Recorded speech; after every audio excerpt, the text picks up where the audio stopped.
Hello guys, good morning, ulang morning. Good morning po sa inyo lahat mga kapwa creator at sa ating mga followers. Ayan, shoutout nga pala sa ating mga bagong followers, mga kaibigan. Salamat po ng marami sa inyo sa inyong pagsuporta ngayon guys, kasi tag-ulan ngayon, may bagyo. So wala tayong magawa na maramedyo na ulam. Kaya ito, namitas tayo ng malunggay. Ito po yung solusyon lang. Wala tayong pera. Sariwa po ito. At of course, sasabawan natin, lagyan natin ng ganito. Okay na guys, sobra yung ganito. No? Okay na po yan. Makakaraos na rin kasi yan po ang ating remedyo natin mga mahihirap. Wala tayong mga stock na pagkain. Wala tayong mga ref na may mga karne. Kaya ito lang ang ating gagawin. So guys, ang ating gagawin, ating pong hihimayin ang malunggay na to or moringa. Yan guys, bagong pitas lang to. Napakasarap nito kasi malamig ngayon, ulan dito sa amin, kaya masarap ang malunggay. Ito guys, dahil malambot pa, hindi natin puputulin, hindi natin tatanggalin yung dahon, kundi ating isasama yung sanga. Ayan o, malambot siya.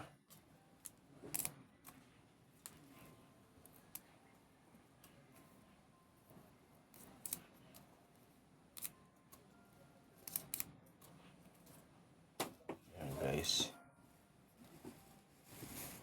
sariwa sariwa o.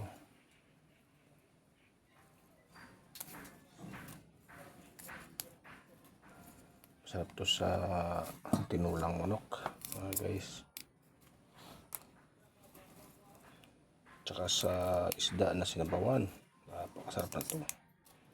Alam niyo ba guys, ang malunggay ay punong-puno na sustansya. Ito yung klase ng gulay na mayroong tinataglay na napakaraming vitamina sa ating katawan. At the same time, herbal po ito mga guys.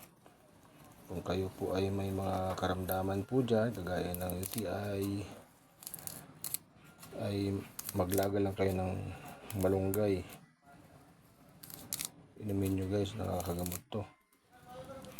Tsaka yung yung balat nito, yung balat ng murang sanga, pwede nyo ring balatan yung murang sanga at ilaga.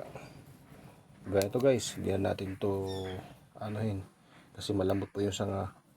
Pwede po siyang kainin. Ayan o.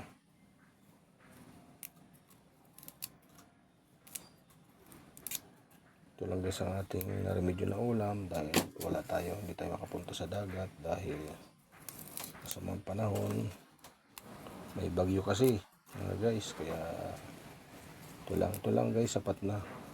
Tayo mga mahirap mababaw lang ating kalagayan. Hindi tayo naghahanap ng mga karne or ano pa man. Ayan guys, oh, sarap na to.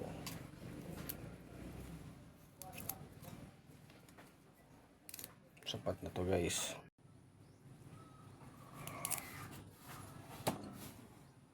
Yan guys, so puno na. Ito meron pa dito. Oh, dami malunggay yan guys. Yan, masustansya guys. Dapat magugulay tayo araw-araw. Lalo pag may manok, isda. Manok na native guys ha, hindi yung manok sa palengke na nabibili. Wala namang sustansya yun eh. Punong-puno ng chemical yun dahil pinalaki yun sa feeds. Kagaya ng mga native guys na sarap, malinamnam dahil natural ang kinakain nila.